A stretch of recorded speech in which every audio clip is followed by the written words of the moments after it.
நன்றி செலுத்துகிறோம். ஐயா, இந்த காலை வேளையிலே உங்கள் பிரச்சனைக்காக எண்ணிக்கிறோம். பாருங்க, இந்த காலை வேளையிலே உங்கள் பகுதிகளை ஆசீர்வதித்து நாம மகிமைக்குவாய். இந்த வேளையை நீ கொடுக்கிறதுக்கு ஜெபிக்கிறோம். பாடல் வேளைகள், உணவு வேளைகள், வார்த்தை பகுதிகள் ஒவ்வொன்றையும் ஆசீர்வதிங்க. அறிக்கை பகுதிகள் ஒவ்வொன்றுடைய பிள்ளைகளுக்கு ஆசீர்வதிக்கும்படியாக ஜெபிக்கிறோம். யாரை தொடக்குங்கள் முடிவரைக்கும் நீரே தலையாயிருந்து ஒவ்வொரு காரியங்களையும் நடத்துகிறேன். நம்முடைய திவ்ய கரங்களுக்காக இந்த ஆறாரை முழுவதையும் ஒப்புக்கொடுத்து இயேசு நாமத்தினாலே ஜெபம் நிற்கிறவர்கள் அறிவித்தார்கள். பாடல் புத்தகத்திலே பாடல் 62. போற்றிடுவேன் பராபரனை, சாற்றிடுவேன் சர்வ வல்லவரை. போற்றிடுவேன் பராபரனை, சாற்றிடுவேன் சர்வ வல்லவரை. சோதிய பாத்திரன் இயேசுவே, ஜெயமாய் என்று பாடுவேன்.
ஜெயம் கொடுக்கும் தேவனுக்கு கோடி கோடி ஸ்தோத்திரம்.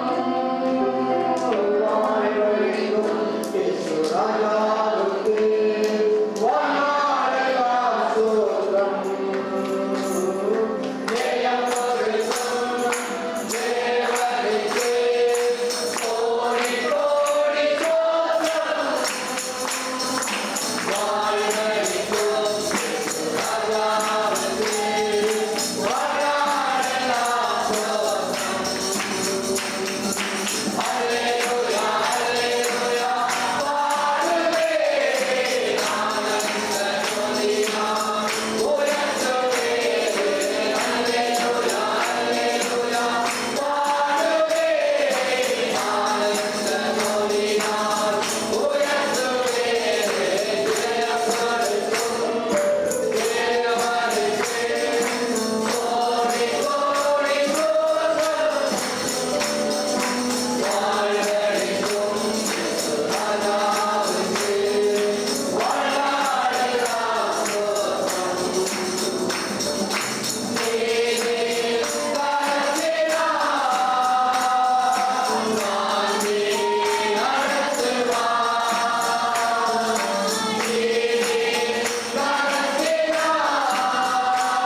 கர்த்தருடைய நாமம் மகிமைப்படுவதாக.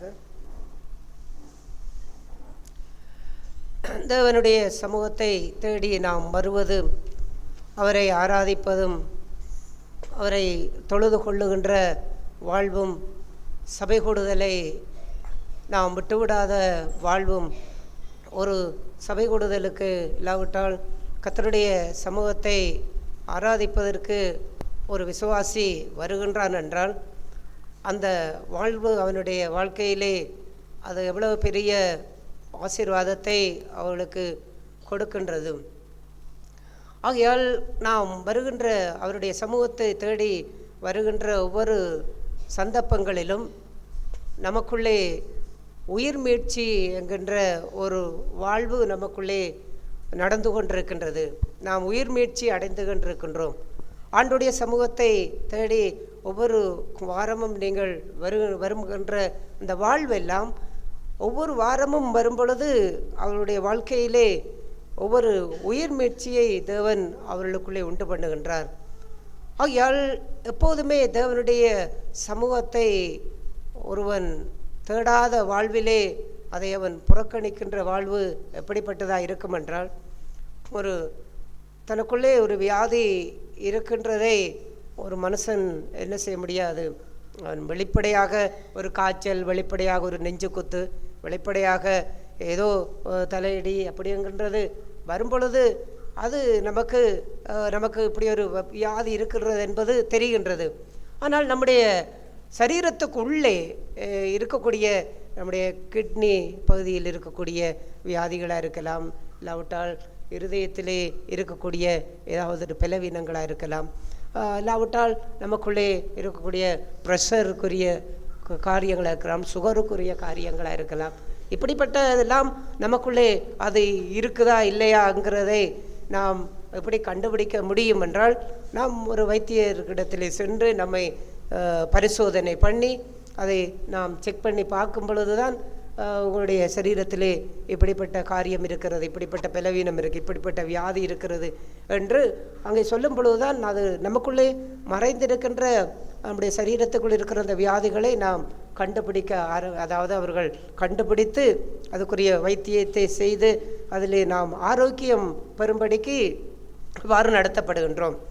ஆனால் அந்த வியாதியை அப்படியே நாம் பரிசோதனை பண்ணாமல் அப்படியே அங்கே சின்ன சின்ன ஒரு பலவீனங்கள் நமக்கு ஏற்படும் பொழுதெல்லாம் அதை அப்படியே சாதாரணமாய் விட்டு அப்படியே வாழ்ந்து கொண்டிருக்கும் பொழுது அங்கே என்ன செய்கின்றது, அது மரணத்தை அந்த வியாதிகள் முற்றி அது கேன்சராக இருக்கலாம், இல்லாவிட்டால் ஒரு நெஞ்சடைப்பு வியாதியாக இருக்கலாம்.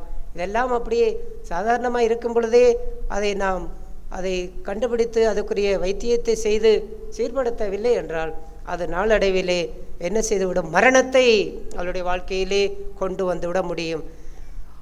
ஆகையால் அந்த பரிசோதனைகள் எந்த அளவுக்கு நம்முடைய சரீரத்திற்கு ஆரோக்கியத்தை உருவாக்கக்கூடிய ஒரு காரியங்கள். அதாவது அவர்கள் கிளினிக் போட்டு கொடுப்பார்கள், இன்னென்ன நாளுக்கு நீங்கள் வந்து உங்களுடைய உடலை பரிசோதனை பண்ணி போக வேண்டும். அப்போது அந்த கிளினிக்கு நாங்கள் போகும் பொழுது எங்களுடைய சுகர் எப்படி இருக்கின்றது, அது ஆரம்பத்தில் இருந்ததை விட குறைந்திருக்கிறதா, இல்லை கூடி இருக்கிறதா, ப்ரெஷர் எப்படி இருக்கிறது, இல்லாவிட்டால் அங்கே இருதயத்தில் இருக்கக்கூடிய அந்த காரியங்கள், பலவீனங்கள், சுவாசிக்கக்கூடிய காரியங்கள், இதெல்லாம் அந்த வியாதிக்குரிய காரியங்கள் எல்லாம் எவ்வாறு இருக்கின்றது என்கின்றதை அதை பார்த்து அதுக்கேற்ற மருந்துகளையோ அதுக்கேற்ற மாத்திரைகளையோ நமக்கு தந்து அவர்கள் அங்கே நடத்துகின்ற அந்த காரியங்களை போன்று அவ்வாறு போய் ஒருவன் அந்த கிளினிக்குகளுக்கு போவாதோ இல்லாவிட்டால் செக்கப் பண்ணாமல் இப்படியெல்லாம் வாழ்க்கையிலே இருக்கும் பொழுது என்ன நடக்கின்றது, அது அவருடைய வாழ்க்கையே அழிவுக்கு வந்த ஒரு காரியமாக மாறுவதை போன்றுதான். தேவ சமூகத்தை ஒருவன் தேடி வருவது, தேவனை ஆராதனை செய்ய வருவது, கர்த்தரை தொழுது கொண்டு வாழுகின்ற வாழ்க்கையிலே இருக்கின்றதெல்லாம் இவருடைய ஆத்மாவுக்கு அது என்ன புத்துணர்ச்சியை கொடுக்கின்றது. அதாவது அவர்கள் அது உயிர் மீட்சி அடைகின்றது, உயிர் பெறுகின்றது. அந்த ஆத்மா கெட்டுப்போவதற்கோ அந்த ஆத்மா அந்த பாவத்திலே வாழ்வதற்கோ இல்லாத சூழ்நிலைகள் அங்கே அறியாமை என்கின்ற வாழ்க்கையிலே நமக்குள்ளே எத்தனையோ காரியங்கள் இருக்கின்றது. அறிந்த வியாதி என்றால் வெளிப்படையாக நான் சொன்ன வியாதிகளைப் போல இதெல்லாம் வெளிப்படையாக வரும்பொழுது யாரும் சொல்ல வேண்டியதில்லை, உங்களுக்கு இன்னும் வியாதி இருக்கிறது என்று யாரும் சொல்ல வேண்டியதில்லை. ஆனால் நமக்குள்ளே மறைந்திருக்கிற வியாதியை வைத்தியர் தான் சொல்ல முடியும். நம்மால் அதை நிதானிக்க முடியாது. இப்படி நமக்குள்ளே எத்தனையோ காரியங்கள், தேவனுக்கு பிரியமில்லாத, தேவனுடைய பரிசுத்தத்துக்கு புறம்பான, அவருடைய சமூகத்தை நாம் தரிசிக்க முடியாத இப்படிப்பட்ட அநேக விஷயங்கள் நமக்குள்ளே, நம்முடைய ஆவிக்குள்ளே, அது நமக்குடைய ஆவியிலே மறைந்திருக்க முடியும், நம்முடைய வாழ்க்கையிலே மறைந்திருக்க முடியும். இப்படிப்பட்ட காரியங்களை எல்லாம் அதை செக் பண்ணி அதை கண்டுபிடித்து, உனக்கு இப்படிப்பட்ட காரியம் இருக்கிறது, உனக்கு இப்படிப்பட்ட பலவீனம் இருக்கிறது, இப்படிப்பட்ட பகுதி இருக்கிறது, இதை நீ சீர் செய்ய வேண்டும், இதை நீ சரி செய்ய வேண்டும், இந்த காரியத்திலே உன்னை நீ தேவனுக்கு முன்பாக சுத்தமுள்ளவனாய் காத்து கொள்ள வேண்டும், இந்த காரியத்தை நீ விட வேண்டும் என்று சொல்லி தேவன் அவ்வாறான பகுதிகளை நமக்கு போதிக்கின்றார், நமக்கு கற்றுக் கொடுக்கின்றார். அப்படியான இடங்கள் தான் தேவனை நாம் சேவிக்கும்படிக்கு நாம் கூடி வருகின்ற இடங்கள். ஆகையாலே தான் சபை கூடுதலை விட்டுவிடுவது போல விட்டுவிடாதிருங்கள். ஒரு வாரம் ஒருவன் அங்கே சபைக்கு வராமல் இருந்தால், ஒரு வாரம் ஒருவன் தேவனை ஆராதிக்காமல் இருந்தால், ஒரு வாரம் ஒருவன் தேவனுடைய சமூகத்துக்கு முன்பாண்டு தொழுது கொள்ளாமல் இருந்தால், அவன் ஒரு கிளினிக்கு போகாமல், ஒரு மாத கிளினிக்கு போகாமல் அவன் நிற்கின்றான். அவனுடைய வியாதி எப்படிப்பட்ட நிலையில் இருக்கின்றது என்பதை அவனுக்கு தெரியாது போகும் பொழுது அதை என்ன செய்கின்றது, அது அடுத்த மாதம் அங்கே அது வியாதி அதிகரிக்க ஆரம்பிப்பதை, இவ்வாறான காரியங்களை போன்றுதான் இந்த ஆத்தும வாழ்வு, தேவனை ஒரு மனுஷன் தேடுகின்ற, தொழுது கொள்கின்ற இந்த வாழ்வை ஒரு ஆரோக்கியமாக வைத்திருக்கக்கூடிய, அதாவது ஆரோக்கியம் என்று சொன்னால் அந்த நமக்குள்ளே மறைந்து இருக்கக்கூடிய ஒவ்வொரு காரியங்களையும், பாவத்துக்குரிய ஒவ்வொரு காரியங்களையும் வெளியே தேவன் அதை காண்பிக்கக்கூடிய அந்த இடம்தான் நாம் தேவனை தொழுது கொள்ளுகின்ற இடம். ஆகையால் அப்படிப்பட்ட இடங்களை கொடுக்கக்கூடியதான் தேவ சமூகம். அந்த சமூகத்துக்கு ஒருவன் அங்கே வராமல் இருக்கும் பொழுது அவனுடைய வாழ்விலே உயிர்மீட்சி என்கின்ற காரியம் அந்த வாரம் அவனுக்குள்ளே இல்லாமல் போய்விடுகின்றது. அப்பொழுது அவனுக்குள்ளே அங்கே தேவனை குறித்ததான அந்த தேடக்கூடிய அந்த வாழ்வுகள் அவனுக்குள்ளே குறைவுபடுகின்ற நிலைகள் மேலோக ஆரம்பிக்கின்றது. ஆகையாலே தான் ஆண்டவரை தொழுது கொள்கின்ற வாழ்வு என்பது சபையினுடைய சமூகம் மிக பிரதானமானது. அப்படிப்பட்ட ஒரு வாழ்வை குறித்து நாம் எசேக்கியேலிலே ஆண்டவர் சொல்லும் பொழுது இவ்வாறு சொல்லுகிறார். அப்படிப்பட்ட ஒரு சமூகத்தை கூட ஒருவன் தேடும் பொழுது அவன் எப்படி தேட வேண்டும், தேவனுடைய சமூகத்துக்கு வரும் பொழுது அவன் எப்படிப்பட்ட ஒரு நிலையோடு வர வேண்டும். எசேக்கியேலின் தீர்க்கதரிசன புஸ்தகம் 33ஆம் அதிகாரம் 31வது வசனத்தை வாசிப்போம். ஜனங்கள் கூடி வருகிற வழக்கத்தின்படி உன்னிடத்தில் வந்து உனக்கு முன்பாக என் ஜனங்கள் போல் உட்கார்ந்து உன் வார்த்தைகளை கேட்கிறார்கள். ஆனாலும் அவர்கள் அவைகளின்படி செய்கிறதில்லை. அவர்கள் தங்கள் வாயினாலே இன்பமாய் பேசுகிறார்கள். அவர்கள் இருதயமோ பொருளாசையை பின்பற்றி போகிறது. அங்கே இவ்வாறு தேவன் தன்னுடைய ஜனங்களை எச்சரிக்கும் பொழுது அவர் சொல்லுகின்றார், ஜனங்கள் என்னுடைய சமூகத்துக்கு வரும் பொழுது எப்படி வருகிறார்கள் என்றால், கூடி வருகிற வழக்கமாய் செய்வதை போன்று அந்த வாழ்க்கை ஜனங்களுக்குள்ளே மாறி இருக்கின்றது என்று தேவன் சொல்லுகின்றார். அதை அவர்கள் தேவனுடைய சமூகத்துக்கு வரும் பொழுது அவர்கள் தங்களுடைய நிலைகளை உணர்ந்து, தங்களுடைய காரியங்களை உணர்ந்து, தங்களை மாற்றிக்கொண்டு தேவனுடைய வார்த்தைகளை கேட்டு அந்த வார்த்தைகளுக்குள்ளே தங்கள் வாழ்க்கையை நிதானித்து ஆராய்ந்து தேவனுக்கு முன்பாக தங்களை தாழ்த்தி மனந்திரும்பி குணப்பட்டு அந்த வியாதிகள், தங்களுடைய பலவீனங்கள் சீர்படக்கூடிய அப்படிப்பட்ட எண்ணங்கள், அப்படிப்பட்ட சிந்தனையோடு, அப்படிப்பட்ட ஆவியோடு தாங்கள் ஒரு உயிர்மீட்சி பெற்று போக வேண்டும் என்கின்ற அப்படிப்பட்ட நிலைகள் இல்லாமல் ஜனங்கள் கூடி வருகிற வழக்கத்தின்படி வழக்கமாக செய்வதை போன்று, இது ஒரு வழக்கமான செயல். காலையிலே சாப்பிடுகிறோம், மதியம் சாப்பிடுகிறோம், இரவு சாப்பிடுகிறோம், இரவு தூங்குகிறோம், இப்போ காலையில் எழும்பி பல் விளக்குகிறோம். அங்கே வழக்கமான செயல், வழக்கமாக இது அங்கே நாம் தொடர்ச்சியாக செய்வதை போன்ற அந்த தேவனுடைய சபைக்கு வரும்போதோ, தேவனுடைய சமூகத்துக்கு வரும்போதோ, இல்லாவிட்டால் நாம் தேவனுடைய சமூகத்துக்கு முன்பாக ஜெபிக்கக்கூடிய ஒரு காரியமோ எல்லாமே ஒரு வழக்கமான செயலை போன்று ஜனங்கள் அவ்வாறு செய்கின்றார்கள் என்று தேவன் அந்த எசேக்கியேல் தீர்க்கதரிசி மூலமாய் அவர் எச்சரிக்கின்றார். ஆகையால் அவர்கள் எதற்காக வருகின்றார்கள்? இன்றைக்கு ஞாயிற்றுக்கிழமை, இன்றைக்கு சபைக்கு போக வேண்டும் என்று அவ்வாறு ஒரு வழக்கம் என்பதற்காக அவ்வாறு வருகின்றார்களா? இன்றைக்கு உபவாச கூட்டம், அதுக்கு போக வேண்டும் என்று அந்த வழக்கத்தின்படி அப்படி வந்து போய்கொண்டிருக்கிற ஒரு காரியமாக இருக்கின்றதா? இல்லாவிட்டால் அவர்கள் வருவது ஆரோக்கியம் அடைந்து போகக்கூடிய அளவுக்கு அங்கே கிளினிக்கு போக வேண்டும் என்றால் ஏதோ போக வேண்டும் என்பதற்காக போகின்ற ஒரு காரியம், இல்லாவிட்டால் தங்களுடைய சரீரத்திலே தங்களுடைய நிலை எப்படி இருக்கின்றது என்பதை அங்கே தாங்கள் பார்க்க வேண்டும், அதை அவதானிக்க வேண்டும், தங்களுக்கு தெரிய வேண்டும் என்று அப்படிப்பட்ட ஒரு நிலைக்குள்ளே போகின்ற ஒரு காரியத்தை போன்று இவ்வாறு அந்த யாருக்கு அது வழக்கமான செயலை போல் இருக்கும் என்று சொல்லும் பொழுது, தேவனுடைய வார்த்தைகளை கேட்டு அதன்படி நடக்க வேண்டுமே, அதன்படி வாழ வேண்டும், அதன்படி செய்ய வேண்டும் என்று இப்படிப்பட்ட ஒரு எண்ணமும் சிந்தனைகளும் இல்லாமல் தேவனுடைய சமூகத்துக்கு ஒரு ஆராதனைக்கு வந்துவிட்டு போனால் சரி, 8 மணிக்கு வந்து 10 மணிக்கோ 10:15க்கோ 10:30க்கோ முடிந்து சரி முடிந்து விட்டது என்று போறதோடு காரியம் முடிந்து விட்டது. இதுதான் வழக்கமான செயல். இந்த வழக்கமான செயலை செய்கிற சிந்தனையிலே இருப்பவர்களுக்கு தேவனுடைய வார்த்தைகளை சரியாக கேட்க மாட்டார்கள். தேவன் என்ன சொல்லுகின்றார், தங்களுடைய வாழ்க்கையிலே தங்களுக்குள்ளே அதை எப்படி நிதானித்து தங்களுடைய வாழ்க்கையை எப்படி சீர்படுத்த வேண்டும், தங்களுடைய வாழ்க்கையை எப்படி சரிப்படுத்த வேண்டும், தேவன் தங்களுடைய வாழ்க்கையிலே மறைந்திருக்கக்கூடிய காரியங்களை, இருதயத்திலே மறைந்திருக்கக்கூடிய காரியங்களை, சிந்தையிலே மறைந்திருக்கக்கூடிய காரியங்களை, இதையெல்லாம் அவர் துல்லியமாக அவர் அங்கே நமக்கு உணர்த்தி நமக்கு சுட்டி காட்டி நாம் சரி செய்ய வேண்டிய, சீர்பட வேண்டிய இப்படிப்பட்ட காரியங்கள் எல்லாம் தேவன் என்னோடு எப்படி பேசுகின்றார், அதை நான் கேட்டு அதற்கு கீழ்ப்படிய வேண்டும், அதன்படி நான் நடக்க வேண்டும், என்னுடைய வாழ்க்கையை தேவனுக்கு உகந்ததாய் மாற்றிக்கொள்ள வேண்டும் என்ற அப்படிப்பட்ட எண்ணத்தோடும் அப்படிப்பட்ட சிந்தனையோடும் அப்படிப்பட்ட ஆவியோடும் கர்த்தருடைய சமூகத்தை தேடி வருகிறவர்கள் என்ன செய்யப்படுவார்கள்? அவர்களுக்கு இதெல்லாம் வழக்கமான செயலாக இருக்காது.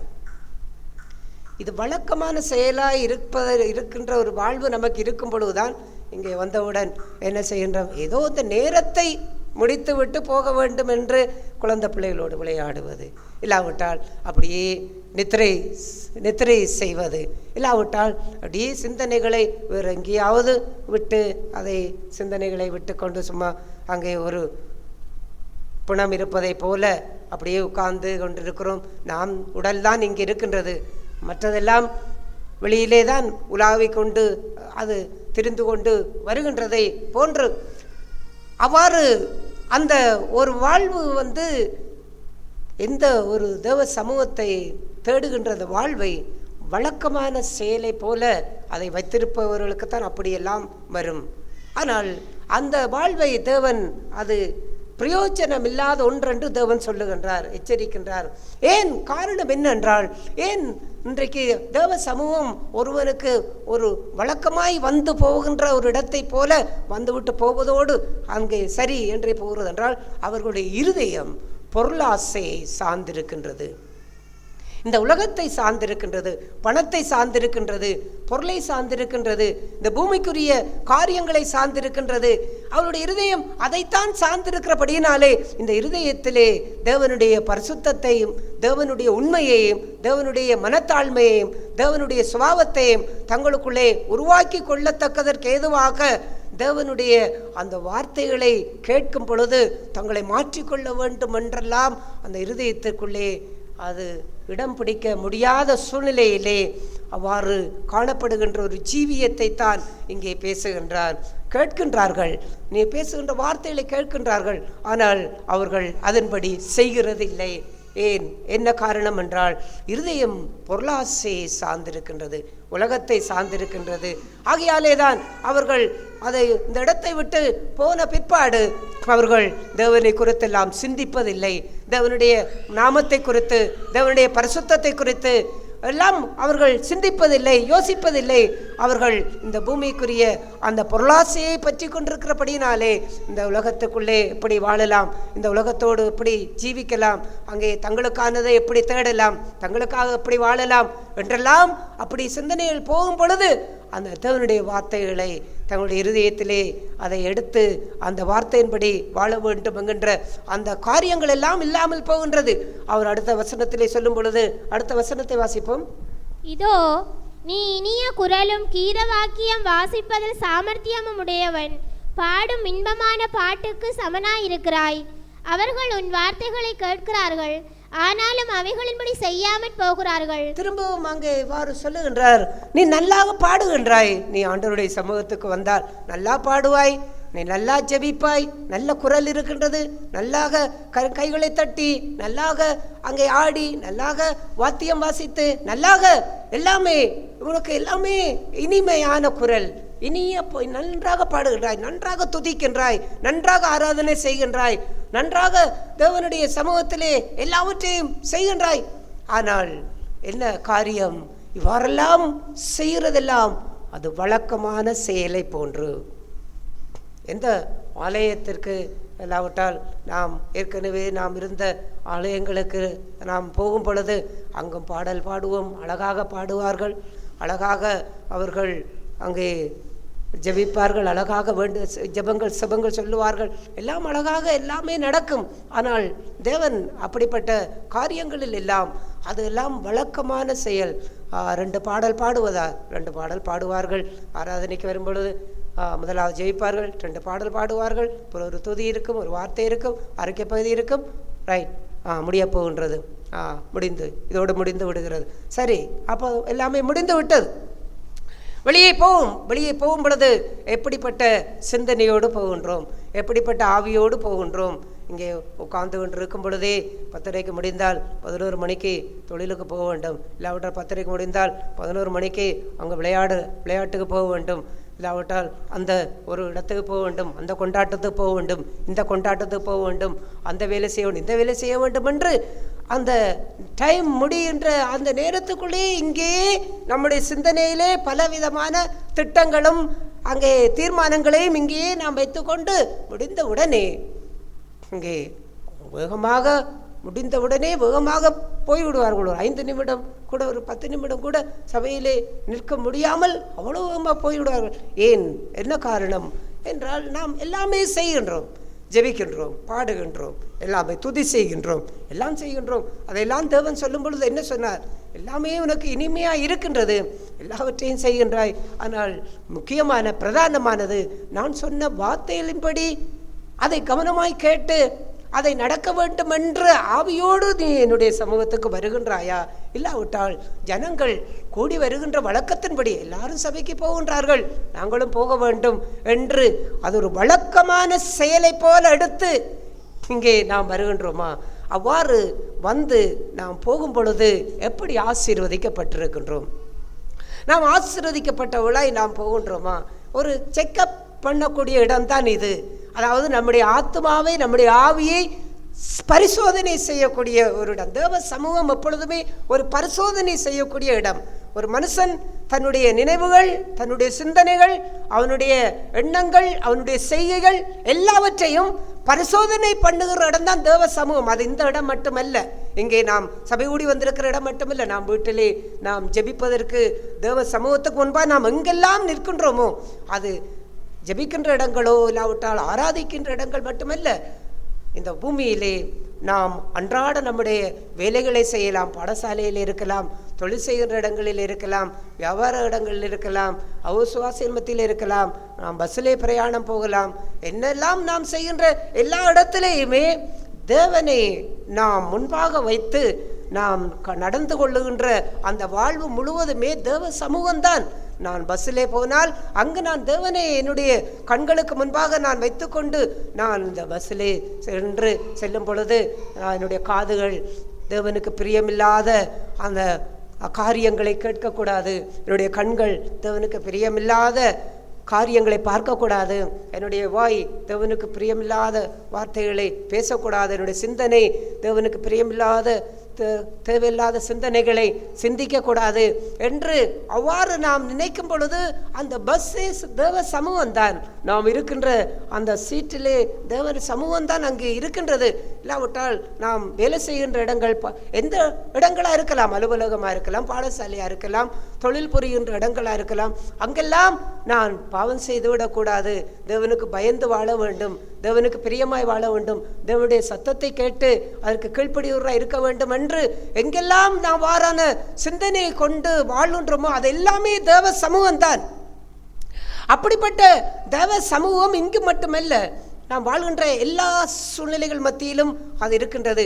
அப்படிப்பட்ட அந்த தேவ சமூகத்துக்கு முன்பாக நாம் அவ்வாறு நின்று வாழ கற்றுக்கொள்ளும் பொழுது நாம் என்ன நினைக்கின்றோம், என்ன நம்ம எண்ணுகின்றோம், தேவன் நம்மோடு என்ன பேசுகின்றார், நாம் என்ன செய்ய வேண்டும், அவ்வாறு அதெல்லாம் பரிசோதனைக்குரிய இடம். நம்மை பரிசோதனை பண்ணுகின்ற தேவன் நம்மை அதாவது ஒரு பரிசோதனைக்குட்படுத்தி நம்முடைய காரியங்களை வெளிப்படுத்துகிறார். உன்னுடைய சிந்தை பிடிப்பட்டதாக இருக்கிறது, உன்னுடைய பார்வை பிழையாக இருக்கின்றது, உன்னுடைய பேச்சு ஒரு நல்ல பக்தி விருத்திக்கு ஏதுவான பேச்சல்ல, நீ உன்னுடைய பேச்சுக்களிலே கூட்டி குறைத்து உண்மை இல்லாமல் அல்லாவிட்டால் யாரையாவது நீ அற்பமாக எண்ணி பகுடி பண்ணி நிந்தித்து மனநோக பண்ணுறாய், அந்த அளவுக்கெல்லாம் இருக்கின்றது உன்னுடைய செய்கைகள், உன்னுடைய எண்ணங்கள், காரியங்கள் எல்லாவற்றையும் அவர் துல்லியமாக தேவன் அந்த பரிசோதனைக்கு உட்படுத்துகின்றார். அந்த ஸ்கேனிங் செய்கின்ற மிஷினை போன்று அதை தேவன் அதை அவ்வாறெல்லாம் அந்த காண்பிக்கும் பொழுது அந்த என்ன இடம், அதுதான் தேவ சமூகம். நாம் நின்று கொண்டிருக்கிற இடம், வாழ்கின்ற இடம், நாம் கடந்து செல்லுகின்ற இடம். இப்படியெல்லாம் அந்த பரிசோதனைகளை அங்கே முற்படும் பொழுது ஜனங்கள் கூடி வருகின்ற இடம் வழக்கம் என்று சொல்லுவதே இல்லாமல் நாம் எங்கெல்லாம் கூடுகின்றோமோ அந்த இடங்களில் எல்லாம் தேவனை நாம் முன்வைத்து அவரே நம்மை ஒரு பரிசோதனைக்கு உட்படுத்தி அவர் நம்மை பரிசுத்தப்படுத்துகின்ற காரியங்கள் எல்லாம் எங்கே இருக்கின்றது. என் வார்த்தைகளை கேட்டு அவைகளின்படி ஒருவன் செய்வதற்கு ஏதுவாக அவன் வாழும் பொழுது அவன் கூடி வருகின்ற எல்லா இடமுமே தேவ சமூகம் நிறைந்த இடம். அது குடும்பமாக இருக்கலாம், குடும்பத்திலே கணவன் மனைவிக்குள்ளே நடக்கக்கூடிய காரியங்களாக இருக்கலாம், பிள்ளைகள் பெற்றோருக்கு இடையிலே நடக்கக்கூடிய காரியங்களாக இருக்கலாம், சபையிலே விசுவாசிகளுக்குள்ளே நடக்கக்கூடிய காரியங்களாக இருக்கலாம். இங்கெல்லாம் தேவனுடைய சமூகம் அங்கு நின்று அந்த அவருடைய சமூகத்திலே அவர் நம்மை எப்படி ஆராய்ந்து நிதானிக்கும்படிக்கு அவர் செய்கின்ற காரியம்.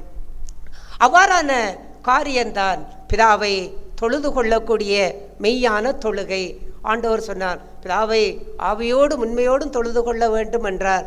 ஆகையால் பிதா எங்கே இருக்கின்றார்? அவள் அந்த சமாரியா ஸ்திரீ கேட்டால், எங்கள் பிதாக்கள் இந்த மலையிலே தொழ வேண்டும் என்றார்கள், நீர் என்ன எருசலேமிலே தொழ வேண்டும் என்று சொல்லுகிறீர்? பிதா அங்கே இருக்கின்றார். இந்த சபையை கூடும் பொழுது இங்கேயே பிதா, இங்கே மட்டுமா பிதா இருக்கின்றார்? இங்கே மட்டுமா தேவன் இருக்கின்றார்?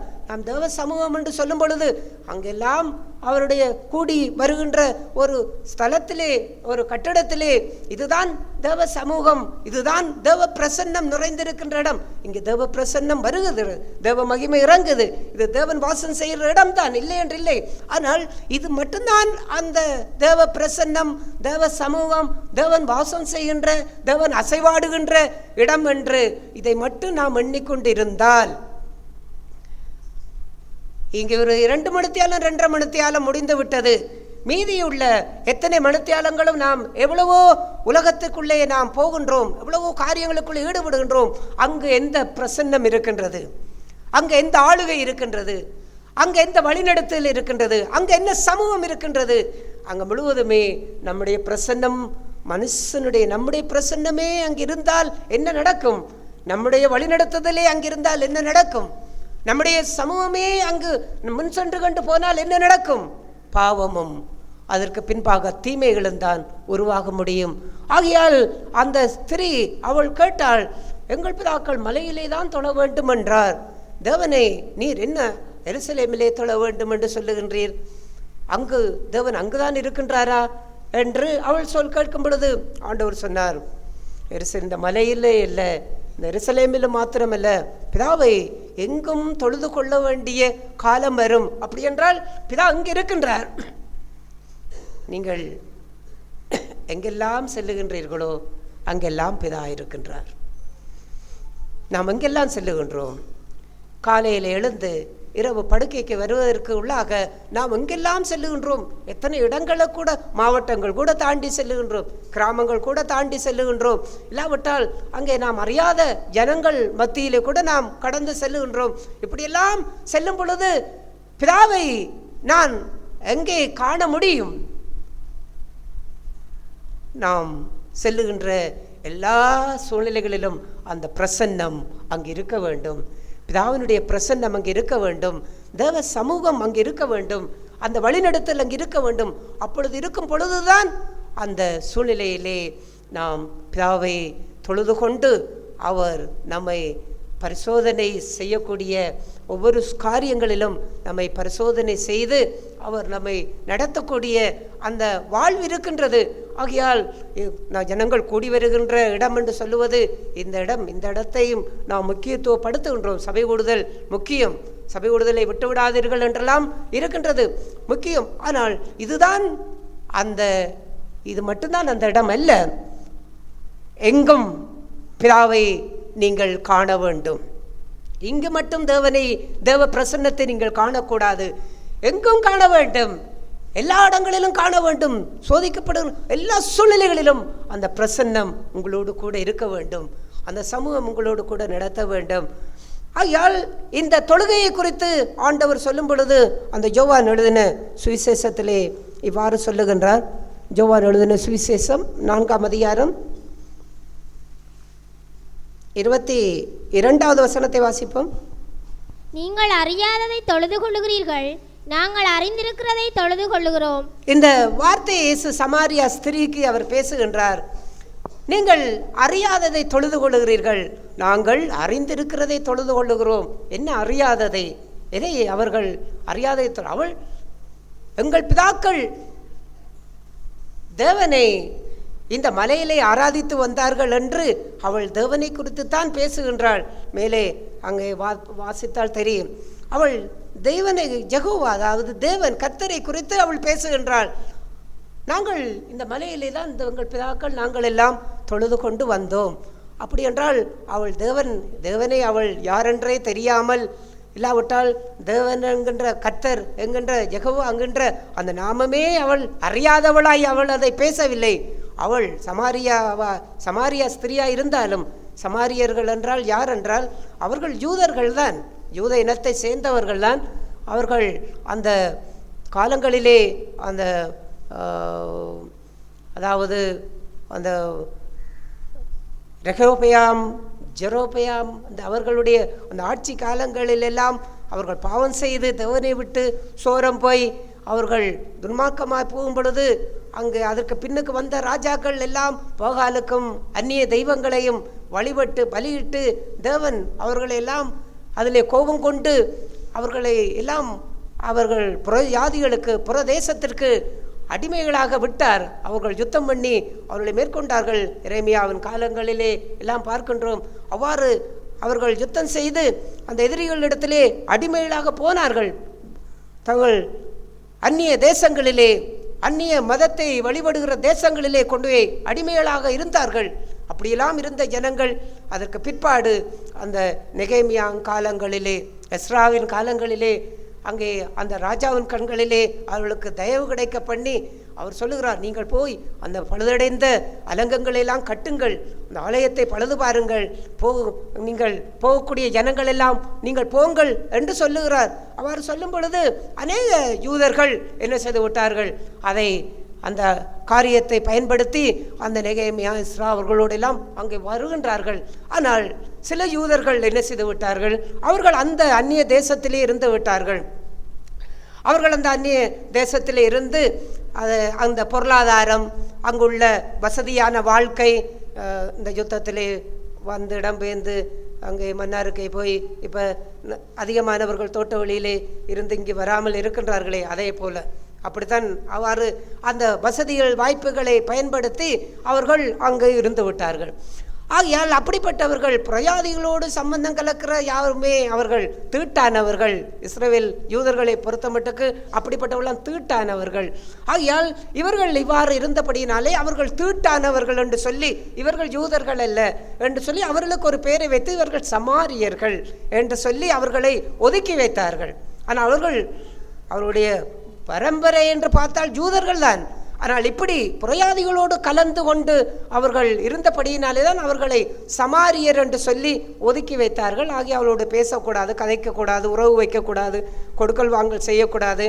அவ்வாறெல்லாம் இருக்கும் பொழுதுதான் இயேசு தண்ணி தாண்டு அந்த சமாரிய ஸ்திரியை கேட்கும் பொழுது, நீர் ஒரு யூதனாக இருக்கும் பொழுது என்னட்ட எப்படி தண்ணி கற்பீர் என்று அவள் சொல்லுகின்றாள். அப்படியெல்லாம் வாங்கி குடிக்கக்கூடாது அப்படிப்பட்ட அந்த ஸ்திரீ. ஆனால் அவர்கள் என்ன செய்தார்கள்? கர்த்தரை அவர்கள் ஆராதித்தார்கள்.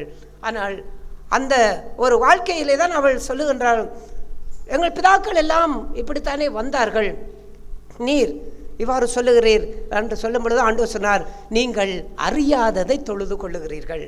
ஆண்டவர் சொன்ன வார்த்தையினுடைய அர்த்தம் என்னென்றால், அறியாதது என்றால் நீங்கள் யாரை தொழுது கொள்ள வேண்டும் என்று தெரியாமல் தொழுது கொள்கிறீர்கள் என்று சொல்லவில்லை. நீங்கள் கர்த்தரை தொழுது கொள்ளுகிறீர்கள். ஆனால் நீங்கள் எதை அறியவில்லை என்றால் கர்த்தரை அறியவில்லை. அதைத்தான் ஆண்டவர் இயேசு வெளிப்படையாய் சொல்லாமல் சொல்லுகின்றார். நாங்கள் அறிந்திருக்கிறதை தொழுது கொள்ளுகிறோம் என்று சொன்னார்.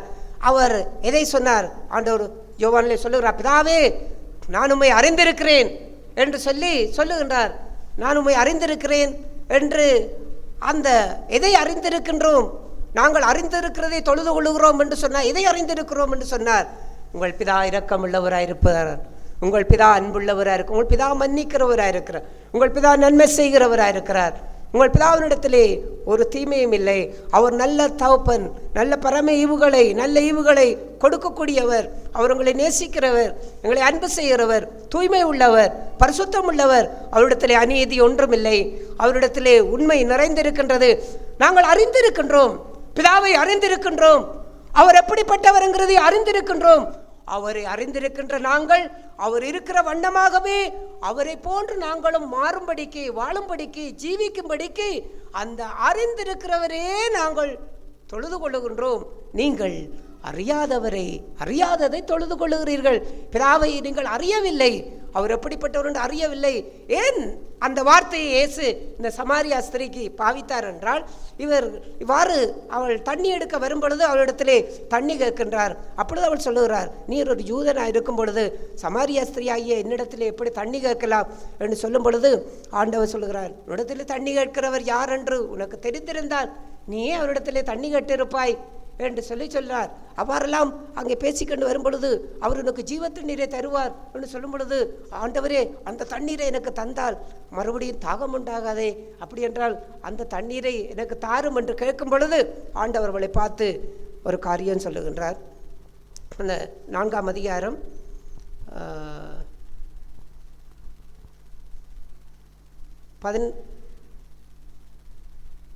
4வது வசனத்தை வாசிப்போம். நான் கொடுக்கும் தண்ணி 4ஆம் அதிகாரம் 16வது வசனம். இயேசு அவளை நோக்கி, நீ போய் உன் புருஷனை இங்கே அழைத்து கொண்டு வா என்றார். இவள் இவ்வாறு கேட்கும் பொழுது இயேசு அவளை பார்த்து சொன்னால், நீ சரி உனக்கு ஜீவ தண்ணீர் வேண்டுமானால் போய் உன் புருஷனை கூட்டிக் கொண்டு வான்னு சொன்னாள். அப்பொழுது ஆண்டவருக்கு அவள் பதில் சொல்லுகின்றாள். அடுத்த வசனம். அதற்கு அந்த ஸ்திரீ, எனக்கு புருஷன் இல்லை என்றாள். அவள் உடனே சொல்லுகின்றாள், எனக்கு புருஷன் எல்லாம் எனக்கு இல்லை என்று சொல்லும் பொழுது இயேசு திரும்ப சொல்லுகின்றார். இயேசு அவளை நோக்கி, எனக்கு புருஷன் இல்லை என்று நீ சொன்னது சரிதான். எப்படியெனில் 5 புருஷர் உனக்கு இருந்தார்கள், இப்பொழுது உனக்கு இருக்கிறவன் உனக்கு புருஷன் அல்ல. இங்கே இவ்வாறு இவள் சொல்லும் பொழுது இயேசு சொல்லுகின்றார், நீ சரியாத்தான் சொல்லி இருக்கின்றாய், உனக்கு புருஷன் இல்லை என்று சொன்னது சரிதான். ஆனால் என்ன காரியம் என்றால், வெளிப்படையாக உனக்கு புருஷன் இல்லைத்தான். எல்லாரும் பார்க்கத்தக்கதாக நீ திருமணம் முடித்து புருஷனை உடையவளாக இருந்து வெளிப்படையாக மனுஷர்களுடைய பார்வையிலே உனக்கு புருஷன் இல்லைத்தான். ஆனால் நீ ரகசியமாய், நீ மறைமுகமாய் நீ 5 புருஷனை வைத்து கொண்டிருக்கின்றாய். இயேசு அதையெல்லாம் இவ்வாறு நான் சொல்லுவதைப் போலெல்லாம் இயேசு சொல்லவில்லை. இவ்வாறு வைத்து கொண்டிருக்கிறாய் என்றெல்லாம் இவ்வாறு சொல்லவில்லை. இயேசு சொன்னார், உனக்கு 5 புருஷர்கள் உனக்கு இருந்தார்கள், ஆனால் இப்போ இருக்கிறவனும் உனக்கு புருஷன் இல்லை என்றால் என்ன? அவள் என்ன செய்து கொண்டிருந்தாள்? அவள் ரகசியமாக விபச்சாரம் செய்து கொண்டிருந்தாள். ஆனால் ஜனங்களுக்கெல்லாம் இவளுக்கு எத்தனை புருஷர் இருக்கின்றது, எத்தனை பேரோடு இவள் தொடர்பு வைத்து கொண்டிருக்கின்றாள் என்றெல்லாம் ஜனங்களுக்கு ஒன்றும் தெரியாது. இயேசு அவள் ஜீவ தண்ணீரை குறித்து அவள் கேட்கும் பொழுது, ஜீவன் என்றால் என்ன, ஜீவ தண்ணீர் என்றால் சும்மா எல்லாரும் பருகிவிட்டு போகின்ற தண்ணீரா? தேவனை ஆராதிப்பதென்றால் என்ன? எல்லாரும் வந்து சும்மா பாடிவிட்டு ஜபித்து விட்டு அங்கே துதித்து விட்டு போவதா?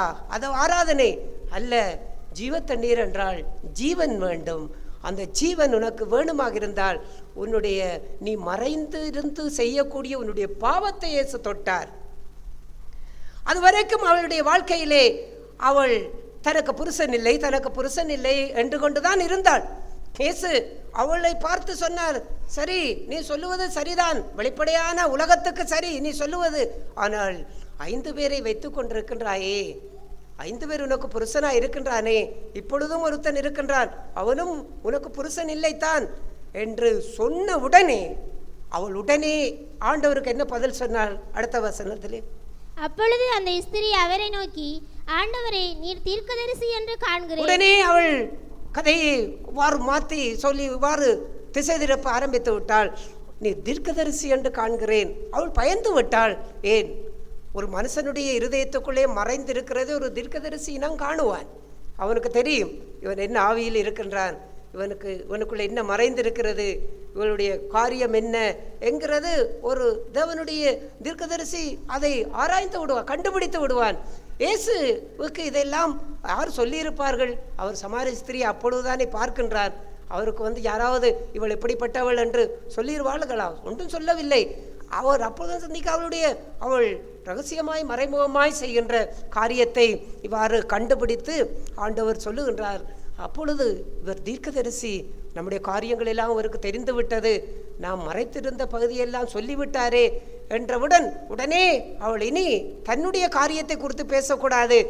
டக்கண்டு இனி என்ன செய்வோம், அங்கே தன்னுடைய பிதாக்கள் தொழுகை குறித்து பேசுவோம் என்றுதான் உடனே அவள் பேச்சை மாற்றினாள்.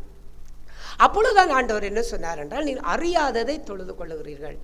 ஏன் இந்த வார்த்தையை இவளுக்கு சொன்னார் என்றால், இவள் இந்த 5 புருஷரையும் இவள் வைத்து கொண்டு, 1 புருஷன், 2 புருஷன், 3 புருஷன், 4 புருஷன், 5 புருஷன், இப்பொழுது இருக்கிறவனும் உனக்கு புருஷன் அல்ல என்று சொல்லக்கூடிய இவ்வளவு ஒரு பாவத்தை இவள் ரகசியமாக செய்து கொண்டும் இவள் என்ன பேசுகின்றாள்? எங்கள் பிதாக்கள் இங்கே தொழுதார்கள், நாங்கள் எங்கே தொழ வேண்டும் என்று நீர் சொல்லுகிறீர், நீர் எருசலேமிலே நாங்கள் பிதாவை தொழ வேண்டும் என்று சொல்லுகிறீரே என்று இவள் கேட்ட அந்த கேள்வி, அவ்வாறான அந்த கேள்வியிலே என்ன இருந்தது என்றால், இவள் ரகசியமாக என்னத்தை தான் செய்து கொண்டிருந்தாலும் வெளிப்படையாக பிதாவை தொழுது கொள்ளுகின்ற காரியம் என்று வரும்பொழுது தாங்கள் பிதாவை தொழுது கொண்டு அவரை ஆராதனை செய்து அவரை தாங்கள் பலி செலுத்தி அவருக்கு செய்ய வேண்டியதெல்லாம் தாங்கள் செய்து கொண்டிருக்க முடியும். ஆனால் மறைமுகத்திலே தங்களுடைய இருதயத்திலே மறைத்து வைக்கக்கூடிய காரியங்கள் எல்லாம் அதை மறைத்து வைத்தாலும் அது இந்த தொழுகைக்கு அது பிழையானது இல்லை. எப்படியும் இருந்து கொண்டு, அதாவது எப்படி வெளிப்படையாக செய்தால் கல்லறிந்து கொண்டு விடுவார்கள். விபச்சாரத்திலே கைமையும் பிடிபட்ட ஸ்திரியை கல்லறிந்து கொல்லும்படிக்கு கொண்டு போனார்கள். அவ்வாறு வெளிப்படையாக செய்தால் கொண்டு விடுவார்கள். இதெல்லாம் இருதயத்துக்குள்ளே இருக்கின்றதே, அந்தரங்கத்தில் இருக்கிறதே, மறைமுகமாக செய்து கொண்டிருக்கிறார்களே.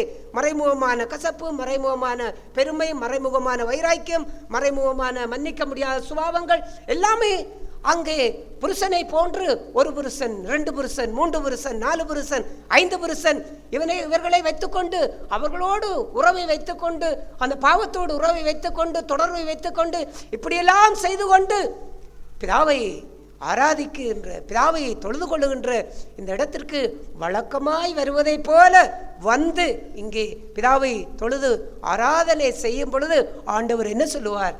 அறியாததை தொழுது கொள்ளுகிறீர்கள். நீ பிதாவை சரியாக அறியவில்லை, பிதாவினுடைய பரிசுத்தத்தை சரியாக அறியவில்லை, பிதாவினுடைய உண்மையை அறியவில்லை, பிதாவினுடைய தூய்மையை அறியவில்லை, பிதா எப்படிப்பட்டவர் என்பதை நீ அறியவில்லை. அவ்வாறு நீ அறியாமல் இருக்கின்ற படியினாலே தான் ஏதோ ஒரு கர்த்தரை தொழுது கொள்ளுகிறேன், ஏதோ ஒரு ஜெகோவாவை தொழுது கொள்ளுகிறேன், ஒரு தெய்வத்தை தொழுது கொள்ளுகிறேன் என்று அவ்வாறு நீங்கள் நினைத்து மலையிலும் எருசலேமிலும் அங்கும் இங்கும் போய் தொழுது கொள்ளுகிறீர்கள். பிதாவை எங்கும் தொழுது கொள்ளும் காலம் வரும். உன்னுடைய ரகசியமாய் உன்னுடைய வீட்டிலே நீ ரகசியமாய் செய்து கொண்டிருக்கிற இடத்திலே பிதாவை தொழுது கொள். ஆமேன். அதைத்தான் அவ்வாறு இயேசு அவளுக்கு சுட்டி காட்டினார். எங்கும் தொழுது கொள்ளும் காலம். நீ எந்த இடத்திலே மறைமுகமாய் பாவம் செய்கின்றாயோ, எந்த இடத்திலே ரகசியமாய் பாவம் செய்கின்றாயோ, எந்த இடத்திலே பிறனுக்கு விரோதமான சிந்தனைகளை கொண்டு இருக்கின்றாயோ, அந்த இடத்திலே பிதாவை நீ தொழுது கொள்ள வேண்டும். அதைத்தான் எங்கும் தொழுது கொள்ள வேண்டும் என்ற. ஏனென்றால் உங்கள் பிதா எப்படிப்பட்டவர்? அவர் ஆவியாயிருக்கிறார், அவர் உண்மையாயிருக்கிறார். அவரை தொழுது கொள்கிறவர்களுக்கு உண்மை வேண்டும். அவர்கள் உள்ளத்திலே ஒன்று மறைத்து வெளியிலே ஒன்றை செய்கின்றவர்களா இருந்தால் அவர்கள் உண்மை இல்லாதவர்கள். பிதா உண்மை உள்ளவர், அவர் உண்மையாய் இருக்கின்றார். அவரை தொழுது கொள்ளுகிறவர்களுக்குள்ளே உண்மை வேண்டும். உனக்குள்ளே இப்போது உண்மை இல்லை. நீ 5 புருஷரை வைத்துக்கொண்டும் புருஷன் இல்லை என்று இப்போது சொன்னாயே, நீ எவ்வளவு போய் சொன்னாய். உன்னிடத்தில் உண்மை இல்லை. இப்படியெல்லாம் இயேசு அவளிடத்திலே வெளிப்படையா பேசவில்லை. அவளுக்கு விளங்கி விட்டது, எல்லாமே விளங்கி விட்டது. இயேசு சொன்ன ஒரு வார்த்தையிலே அவளுக்கு எல்லாம் விளங்கி விட்டது. பிற்பாடு நீங்கள் வாசித்து பார்த்தால் தெரியும். அவள் ஜனங்களிடத்திலே போய் சொல்லுகிறார், வாருங்கள், ஒருவரை வந்து பாருங்கள், அவர் நான் செய்த எல்லாவற்றையும் எனக்கு சொல்லிவிட்டார் என்று. பிற்பாடு ஜனங்களுக்கு போய் சொல்லுகிறார். என்ன சொன்னார் என்று சொல்லவில்லை, நான் செய்த எல்லாவற்றையும் சொல்லிவிட்டார். ஒன்றுமே மறைத்திருக்கவில்லை. அவள் இயேசுவை விசுவாசித்தாள். ஏனென்றால் உண்மை, பிதா உண்மை உள்ளவராய் இருக்கின்றார். பிதாவினிடத்திலே உண்மை இல்லாமல் அவரை தொழுது கொள்ள முடியாது. உண்மை இல்லாதவர்கள் பிதாவை ஆராதனை செய்ய முடியாது. பணத்திலே உண்மை இல்லாதவர்கள் பிதாவை ஆராதிக்க முடியாது. பொருளிலே உண்மை இல்லாதவர்கள் ஆராதிக்க முடியாது. தங்களுடைய கண்களிலே உண்மை இல்லாதவர்கள், சிந்தனையிலே உண்மை இல்லாதவர்கள், இருதயத்திலே உண்மை இல்லாதவர்கள், தங்களுடைய வழிகளிலே உண்மை இல்லாதவர்கள் பிதாவை ஆராதிக்க முடியாது. ஏன்? நாங்கள் அறிந்திருக்கிறதை தொழுது கொள்ளுகிறோம். அதுதான் பிதா எப்படிப்பட்ட உண்மை உள்ளவராயிருக்கிறார். பிதாவினுடைய ஆவி எங்களிடத்திலே தங்கி இருக்கின்றது. தேவனுடைய ஆவி உங்களில் வாசமாயிருக்கின்றார் என்று நீங்கள் அறியீர்களா என்று அப்போஸ்தலனாகிய பவுல் ரோமருக்கு எழுதின நிருபத்திலே அவ்வாறு கேட்கின்றார். அங்கே கலாத்தியருக்கு எழுதின நிருபமோ ஏதோ ஒரு நிருபத்திலே தேவனுடைய ஆவி உங்களில் வாசமாயிருக்கின்றார் என்பதை நீங்கள் அறியீர்களா? அவர் ஏன் எங்களிடத்திலே வாசமாயிருக்கின்றார்? அவரை ஆவியோடு நாங்கள் தொழுது கொள்ளும்படிக்கு. அவருடைய ஆவிக்கு மறைவாய் நான் எங்கே போக முடியும்? தாவீது சொல்லுவதை போல், நான் படுக்கைக்கு போனாலும் பாதாளத்துக்கு போனாலும் நான் எங்கு போனாலும் அங்கெல்லாம் நீர் இருக்கிறீரே, அங்கெல்லாம் என்னை காண்கிறீரே, அங்கெல்லாம் உம்முடைய கரம் என்னை நடத்துகிறதே. ஏன்? பிதா, நீர் எங்கும் இருக்கின்றீர். உம்முடைய ஆவியோடு இசைந்து நான் உம்மை ஆராதனை செய்யும்படிக்கு நான் மறைந்திருக்கின்ற எல்லா இடங்களிலும் நீர் உம்முடைய ஆவி எனக்குள்ளே நீர் ஊற்றப்பட்டிருக்கப்படினால் அந்த ஆவிக்கு மறைவாய் நான் எதுவும் செய்ய முடியாது. ஆகையால் அவரை ஆவியோடு அவரை ஆராதிக்கின்றவர்கள் அவருடைய உண்மை, அவர் எப்படிப்பட்டவராய் இருக்கின்றார் என்கின்ற அந்த உண்மையை நம்முடைய வாழ்க்கையிலே, தங்களுடைய அந்தரங்க வாழ்க்கையிலே மறைந்திருக்கின்ற காரியங்களில் எல்லாம் அந்த உண்மையை பார்த்தவர்கள்தான் பிதா எப்படிப்பட்டவர், பிதாவினுடைய பிரசன்னத்தை, பிதாவினுடைய சாயலை, அவருடைய பரிசுத்தத்தை நாம் காணாத பட்சத்திலே அவரை தொழுது கொள்ளுகின்ற தொழுகையெல்லாம் அறியாததை தொழுது கொள்ளுகிறீர்கள். நாம் தேவனை ஆராதிக்கின்றோம் என்று சொல்லலாம், ஆனால் அந்த தெய்வம் எப்படிப்பட்டவர் என்பதை நாம் இன்னும் அறியவில்லை. அவ்வாறு அறியாமலே தொழுகின்றபடியினாலே தான் நம்முடைய ஆராதனைகள் எல்லாம் வழக்கமான செயலை போல அது மாறுகின்றது. ஆவியோடு தொழுகிறவனுக்கு, உண்மையோடு தொழுகிறவனுக்கு எப்பவுமே அவனுடைய ஒவ்வொரு தடவையும் தேவனுடைய சமூகத்துக்கு அவன் வரும்பொழுது அவன் புதுப்பிக்கப்படுகின்றான், உயிர்ப்பிக்கப்படுகின்றான், அவன் உயிர்மீழ்ச்சி அடைகின்றான். இன்னும் தன்னிடத்தில் என்ன குறை இருக்கிறது, இன்னும் என்னிடத்தில் என்ன குறை இருக்கிறது, இதை அறிபவன் தான் தேவனுடைய ஆவியோடும் உண்மையோடும் தொழுது கொள்ளுகிறவனுக்குரிய அடையாளம். அவரை இவ்வாறு தொழுது கொள்ளாமல் அறியாததை தொழுது கொண்டு இருக்கிறவன் என்ன செய்வான்? நான் விபச்சாரக்காரனை போல் இல்லை, நான் அந்த ஆயக்காரனை போல் இல்லை, நான் இந்த பரிகாரனை போல் இல்லை, நான் அவனை போல் இல்லை, நான் இவனை போல் இல்லை, தேவனே உம்மை துதிக்கிறேன் என்று அவன் அந்த பரிசையை நின்று ஜெபித்ததை போன்று அவன் பிதாவை அறியவில்லை. அவன் இந்த ஆயக்காரனை போல் இல்லை, அவரை போல் இல்லை, இவனை போல் இல்லை என்றெல்லாம் சொல்லும் பொழுது இவனுக்குள்ளே எவ்வளவு பெருமை இருக்கிறது. பெருமையினாலே மற்றவர்களோடு தன்னை ஒப்பிட்டு பார்த்து இந்த பெருமையின் ஆவியிலே இவனால் இனம் கண்டு கொள்ள முடியவில்லை, பெருமை உள்ளவனுக்கு தேவன் எதிர்த்து நிற்கிறாரே, இவன் அந்த தேவனுடைய உண்மையை இவன் அறியவில்லை, தேவனுடைய ஆவியோடு இவன் இசைந்திருக்கவில்லை, அவன் நீதிமானாக்கப்படாதவனாய் போனான். அவன் ஜெபித்தான், எல்லாம் செய்தான், தேவாலயத்தை விட்டு போகின்றான், வந்தபடியே போகின்றான், ஒரு மாற்றமும் இல்லை, வந்தபடியே இந்த இடத்தை விட்டு போவதில்லை. என்ன இருக்கின்றது? அறியாத தொழுகை. நாம் அறிந்திருக்கிறதை தொழுது கொள்ளும் பொழுது நான் என்ன செய்ய வேண்டும், இன்னும் எனக்குள்ளே என்ன மாற்றம் வேண்டும், இன்னும் என்னை எப்படி மாற்ற வேண்டும் என்று தேவனுடைய வார்த்தை அவனுடைய வாழ்க்கையை மாற்றுகின்ற ஜீவியம். அதுதான் சமாரியா ஸ்திரீனிடத்திலே இயேசு பேசின காரியம். அவருடைய வாழ்க்கையை அது மாற்றியது. ஏனென்றால் அவர் சொன்ன அந்த வார்த்தையை அவள் அப்படியே ஏற்றுக்கொண்டாள். அவர் சொன்னார், எங்கும் தொழுது கொள்ள வேண்டும், நீ இப்பொழுது நீ செய்து கொண்டிருக்கிற அந்த வாழ்க்கையிலே பிதாவை தொழுது கொள், அந்த பாவமான காரியங்களிலே நீ மனம் திரும்பி பிதாவை தொழுது கொள். பிதாவினிடத்திலே உண்மை இருக்கின்றது. நீ மறைத்து இப்பொழுது பேசினாயே, நீ பாவம் செய்து கொண்டு உன்னை நல்லவரை போன்று மறைத்து பேசினாயே, இது பிதாவுக்கு முன்பாக உண்மை இல்லை. நேர்மையாய் ஒத்துக்கொள், நேர்மையாய் அவருடைய சமூகத்துக்கு முன்பாக உன்னை ஒப்புக்கொடு, உன்னுடைய உள்ளத்தில் இருப்பதை நேர்மையாக சொல்லு. வைத்தியரிடத்திலே போனால் உங்களுக்கு என்ன செய்யுது என்று கேட்டால், வயிற்றுக்கே குத்தினால் வயிற்று குத்தண்டு சொல்லத்தான் வேண்டும். வயிற்று குத்தண்டு சொன்னால் இவர் ஏதோ செய்து விடுவேர் என்பதற்காக எனக்கு தலைவலி என்று சொன்னால் என்ன நடக்கும்? அங்கு தவறான சிகிச்சைகள்லாம் செய்யப்படும். அது நம்முடைய உயிருக்கு ஆபத்தாய் வரும். தேவனிடத்திலே நேர்மையாய் சொல்ல வேண்டும், ஆண்டவரே என்னுடைய இருதயத்திலே இப்படிப்பட்ட காரியம் இருக்கின்றதே, இப்படிப்பட்ட சிந்தனை இருக்கின்றதே, நான் இப்படி பேசிவிட்டேனே, நான் இப்படி நடந்து விட்டேனே, நான் வெளிப்படையாக அது சரி என்றிருந்தாலும் என்னுடைய இருதயத்திலே உமக்கு முன்பாக அது உண்மை உள்ளதா என்பதை அந்த பிதாவினுடைய உண்மைக்கு முன்பாக வைத்து, அவருடைய ஆவிக்கு முன்பாக வைத்து, இவ்வாறு நான் நடந்து கொண்டபடினால் நம்முடைய அபிஷேகம் என்னை விட்டு போய்விட்டதா, நம்முடைய ஆவியானவர் என்னை விட்டு கடந்து விட்டாரா, நம்முடைய ஆவிக்கு விரோதமாய் பாவம் செய்து விட்டேனா என்றெல்லாம் அவ்வாறு சோதித்து தன்னை நியாயம் தீர்த்து சீர்படுத்துகின்ற இடம்தான் நாங்கள் அறிந்திருக்கிறதை தொழுது கொள்ளுகிறோம் என்று ஆண்டவர் சொன்னதை போன்று அந்த மெய்யான தொழுகை. ஆகையால் இப்படிப்பட்ட ஒரு தொழுகையை நாம் செய்யும் பொழுது, ஒவ்வொரு சமயமும் நீங்கள் தேவ சமூகத்துக்கு வரும் பொழுது, நில்லாவிட்டால் எங்கெல்லாம் தேவனுடைய பிரசன்னத்தை உங்களுக்கு முன்பாக வைத்துக்கொண்டு நீங்கள் அவரை தொழுது கொள்ளுகிற எல்லா இடங்களிலும் பிதாவினுடைய உண்மையை நீங்கள் கண்டு நீங்கள் அவரை ஆராதிக்க முடியும், அவரை தொழுது கொள்ள முடியும். இவ்வாறெல்லாம் நாம் வாழ்க்கையிலே செய்யாமல் வெறும் வழக்கத்தின்படி வழக்கமாக இந்த இடத்துக்கு வருவது போவதை போன்று, இல்லாவிட்டால் ஜெபிப்பதை போன்று காரியம் இருந்தால், அப்படிப்பட்ட காரியத்தை எசேக்கியேலிலே தேவன் எவ்வாறு எச்சரித்தாரோ, எவ்வாறு சொன்னாரோ, அவர்கள் எல்லாம் என்னை பற்றி கொண்டிருக்கவில்லை, அவர்கள் பொருளாசையை பற்றி கொண்டிருக்கின்றார்கள் என்கின்ற அந்த வீணான ஒரு தொழுகைக்குள், ஆராதனைக்குள் போய்விடும். ஆகையால் நாம் தேவ சமூகத்தை எல்லா இடத்திலும் கண்டுகொள்வோம், எல்லா இடத்திலும் அவருடைய பிரசன்னத்தை உணர்வோம், எல்லா இடத்திலும் நாம் அவரை தொழுது கொள்ளுகின்ற அந்த வாழ்க்கையிலே நாம் அறிந்திருக்கிறதை தொழுது கொள்ளுகிற ஜனங்களாய் மாறுவோம்.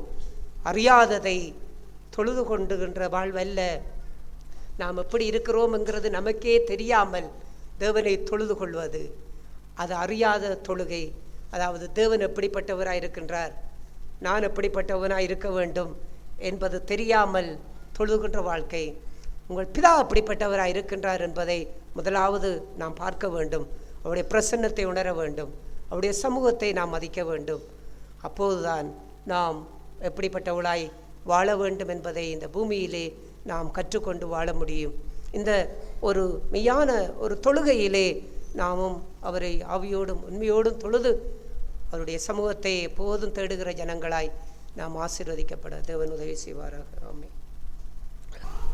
ஆவியானவர் சபையிலே அவர் என்னை குறித்து எவ்வளவு கரிசனையுள்ளதாக இருக்கிறார் என்பதை நான் அறிந்தவுடன் என்னுடைய இருதயம் அங்கே மிகவும் மகிழ்ச்சி அடைந்தது.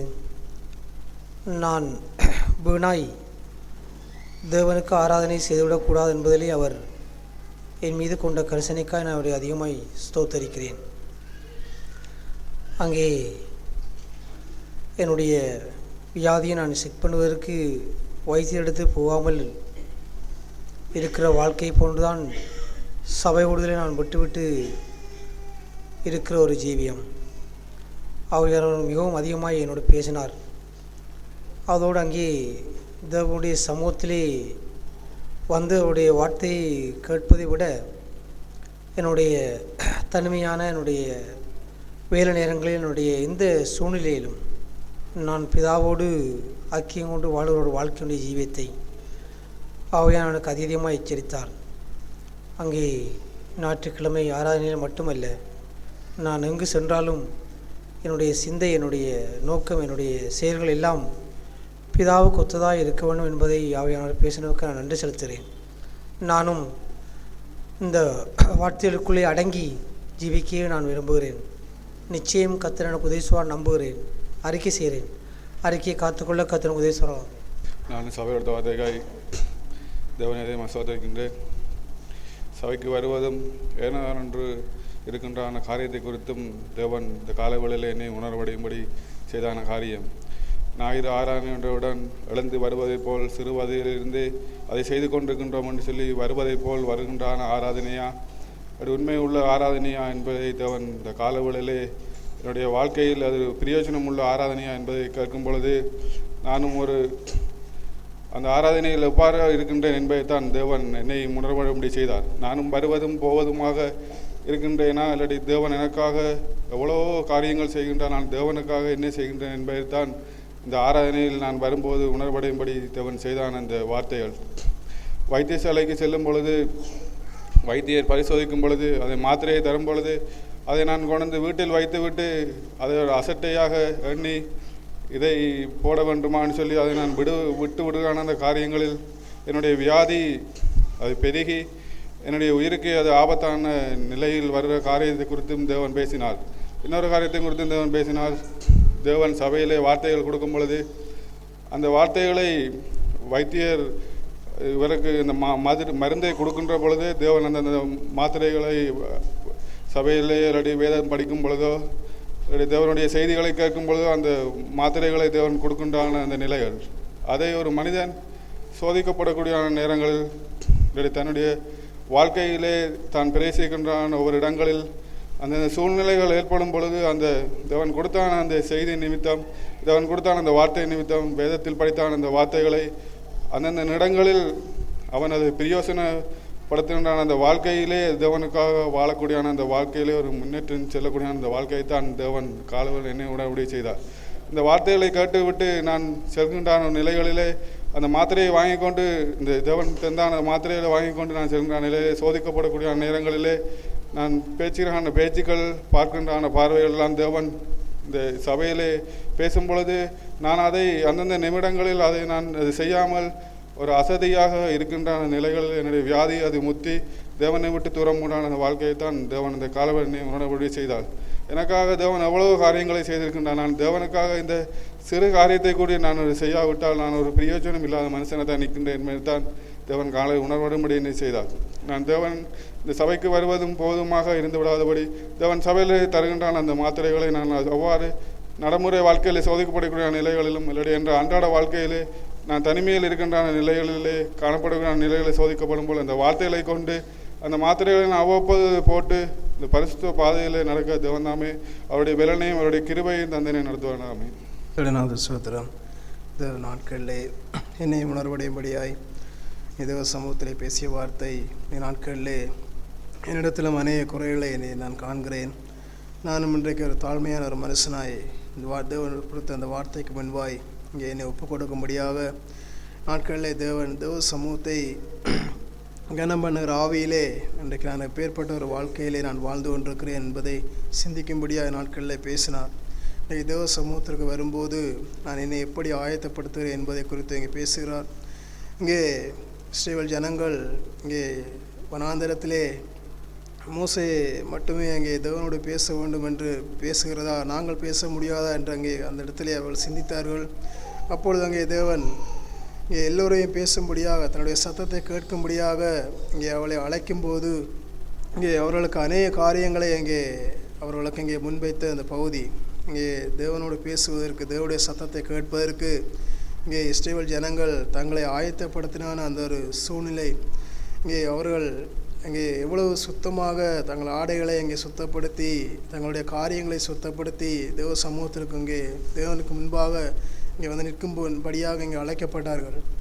இப்பொழுது நானும் இங்கே தேவ சமூகத்துக்கு முன்பாக இங்கே வரும்போது என்னை நான் காலையில் எப்படி இங்கே சுத்தப்படுத்துகிறேன், என்னுடைய இருதயத்தை சுத்தப்படுத்துகிறேன், இங்கே என்னுடைய அழுக்குகள் நிறைந்த என்னுடைய உள்ளான இருதயத்தை நான் இங்கே எப்படி சுத்தப்படுத்துகிறேன் என்பதை நாட்களில் தேவன் இங்கே சிந்திக்கும்படியாக இங்கே செய்தார். இங்கே வர வேண்டும் என்கிறதான அந்த எண்ணத்தோடு அங்கே நான் வந்து விடுகிறேனா, அல்லது அங்கே தேவ சமூகத்திலே ஆசீர்வாதத்தை பெற வேண்டும், அவருடைய உயிர் மூச்சை நானும் இங்கே கண்டுகொள்ள வேண்டும் என்கிற எண்ணத்தோடு இங்கே வருகிறேனா என்பதை நாட்களிலே சிந்திக்கும்படியாக தேவனை சபையில் பேசியிருக்கிறார். நானும் இங்கே நாட்களிலே உணர்வடைந்தேன். தேவ சமூகத்தை என்னுடைய உயிர் மூச்சாய், என்னுடைய ஆசீர்வாதமாய் நான் இங்கே எனக்குள்ளாக கண்டுகொண்டு, இங்கே ஒரு பாரம்பரியமாகவோ அல்லது ஒரு சடங்காகவோ நான் அதை எடுத்து விடாதபடி இங்கே அனுதினமும் நான் தேவனை இங்கே கண்டுகொள்ள வேண்டும்ங்கிற வாஞ்சியோடு நான் வர வேண்டும். அப்படி வரும்போது மட்டுமே உண்மையான ஒரு ஆசீர்வாதத்தை நான் பெற வேண்டும்ங்கிறான் அந்த ஆவியை இனிமே நாட்கள் தேவன் தருவான் விசுவாசரிக்க செய்கிறேன். நானும் என்னுடைய தேவனை அதிகமாக ஸ்தோத்திரிக்கிறேன். காலை வேளையிலே பேசிய வார்த்தைக்காய் தேவனை அதிகமாக நன்றி செலுத்துகிறேன். தேவனை நான் இன்றைக்கு அறிந்து தொழுகிறான ஒரு மனுஷனாய் நான் நிற்கின்றேனா என்றான கேள்வியோடு தேவன் காலை வேளையிலே என்னோடு இடைப்பட்டான காரியமெல்லாம் தேவனுடைய சமூகத்திலே வந்து நிற்கிறதான நான் இன்றைக்கு அறியாத ஒன்றை நான் தொழுது கொள்கிறான் ஒரு மனுஷனாய் வந்திருக்கிறான். அந்த ஜீவியம் காரியமெல்லாம் இன்றைக்கு ஒரு வளமையாய் நான் செய்கிறதான காரியங்களைப் போலவே இன்றைக்கு சபை கூடுதலுக்கு வந்து போவதை போன்றான ஒரு காரியமாய் அது அங்கே காணப்பட முடியும் என்றான காரியங்களை குறித்து தேவன் உணர்வுள்ள ஒரு ஆவியை தந்தார். இன்றைக்கு நான் தேவனை அறிந்த ஒரு மனுஷனாய் நிற்கிறதான வாழ்க்கையிலே தான் அவரை நான் உண்மையுள்ள ஒரு மனுஷனாய் நான் அவரை தொழுது கொள்கிறான வாழ்க்கை வாழ முடியும். அப்பேற்பட்டான அந்த ஜீவியத்திலே தான் தேவனுடைய சமூகத்திலே நான் வந்து நிற்கும் பொழுது அது அந்த சமூகம் எனக்கு ஒரு புது வாழ்க்கையையும் ஒரு புத்துணர்ச்சியையும் தந்து தேவனுக்கென்று வாழ வேண்டுமென்றான அந்த வைராக்கியத்தையும் வாஞ்சையும் அதீதமாய் தந்து என்னை அதை திருப்திப்படுத்த முடியும். இன்றைக்கு என்னுடைய ஜீவியத்திலே நான் இன்றைக்கு தேவனை தொழுது கொள்கிறான அந்த வாழ்க்கையிலே உண்மையற்றான ஒரு வாழ்க்கை வாழுகிறான அந்த வாழ்க்கையிலே என்னுடைய ஜீவியத்திலே நான் வாழ்கிறான அந்த வாழ்க்கை ஒரு பிரயோஜனமற்றான ஒரு வாழ்க்கை என்பதை பரிசுத்தாவியானவர் காலை வேளையிலே இடைப்பட்டு பேசினார். தேவனை அதிகமாக நன்றி செலுத்துகிறேன். இன்றைக்கு தாவீது ராஜா சொல்வதை போன்று கர்த்தரை எனக்கு முன்பாக எப்பொழுது நிறுத்தி வைத்திருக்கிறேன் என்றான் அந்த வார்த்தையைப் போல நானும் இன்றைக்கு என்னுடைய ஜீவியத்திலே என்னுடைய தேவனுடைய சமூகம் என்று சொல்லக்கூடியான எல்லா நிலைகளிலும் எல்லா இடங்களிலும் அவரை எப்பொழுதுமே எனக்கு முன்பதாக வைத்து வாழுகிறான அந்த நோக்கி பார்த்து வாழுகிறான அந்த வாழ்க்கையிலே தான் நான் அவருடைய சமூகத்திலே உண்மையாய் அவரை தொழுது கொள்ளத்தக்கதற்கு ஏதுவான ஒரு உண்மையுள்ள ஒரு மனுஷனாய் நான் நின்று விட முடியும். அப்பொழுதுதான் அவரை நான் அறிந்திருக்கிறேன் என்று தைரியமாய் சொல்லத்தக்கதற்கு ஏதுவான மனுஷனாய் நான் நிற்க முடியும்.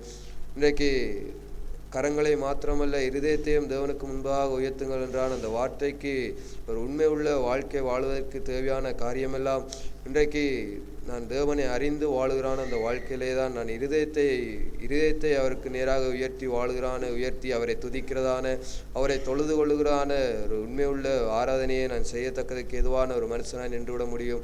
தேவனுடைய வார்த்தையிலே நான் கேட்கும் பொழுது அந்த வார்த்தையை நான் எவ்வாறு அதை நான் அந்த வார்த்தையில எடுத்துக்கொள்கிறேன், அது ஒரு மனிதனுடைய வார்த்தையாக நான் எடுத்துக்கொள்கிறான் வாழ்க்கையிலே அங்கே அந்த வார்த்தையின் இடத்திலே அது ஜீவன் உள்ளதாய் மாறிவிட உருவாள முடியாது. இன்றைக்கு ஒரு வியாதி பட்டிருக்கிறான ஒரு மனுஷனை பார்த்து ஒரு மனிதன் அந்த வியாதியை குறித்து நீர் இந்த வியாதி பட்டிருக்கிறீர் என்று சொல்லும் பொழுது அந்த மனிதன் அந்த வியாதியை குறித்தான காரியங்களிலே பெரிதாக அவன் அதை அக்கறை கொள்ள மாட்டான்.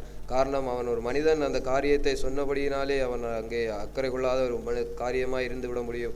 ஆனால் ஒரு வைத்தியர் அந்த காரியங்களை சொல்லும் பொழுது அவன் அங்கே உடனடியாக அந்த காரியங்களை அந்த வியாதிகளை தீர்த்து கொள்ளும்படிக்கு அவன் அங்கே செயற்படுகிறதான அந்த காரியங்களை போன்று தேவனுடைய வார்த்தைகளை இன்றைக்கு தேவன் பேசுகிறார் என்று எண்ணுகிறான அந்த வாழ்க்கையிலே தான் என்னுடைய ஜீவியத்திலே என்னுடைய ஆத்துமாவை நான் ஆரோக்கியம் உள்ளதாய் அவருடைய சமூகத்திலே உண்மை உள்ளவனாய் தொழுது கொள்ளத்தக்கதற்கு ஏதுவான வாழ்க்கைக்குள்ளாய் என்னை நான் அர்ப்பணிக்க முடியும் என்றான அந்த காரியங்களை தேவன் காலை வேளையிலே என்னோடு இடைப்பட்டு பேசினார். தேவனை அதிகமாக நன்றி செலுத்துகிறேன்.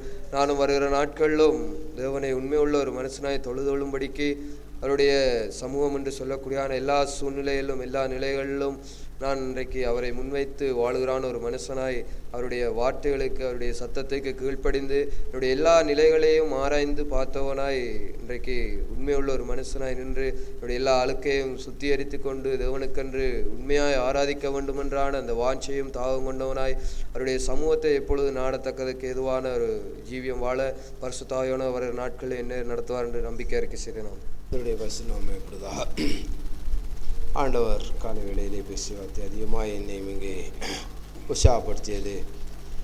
தேவன் இங்கே எப்படியானவர்களை இங்கே விரும்புகிறாருங்கிறத அங்கே உற்று நோக்கும்போது ஆவியோடும் உண்மையோடும் தன்னை தொழுகிறவர்கள் அது உண்மையுள்ளவர்களாக இருக்கணும் என்கிறதான் அங்கே விரும்புகிறார்.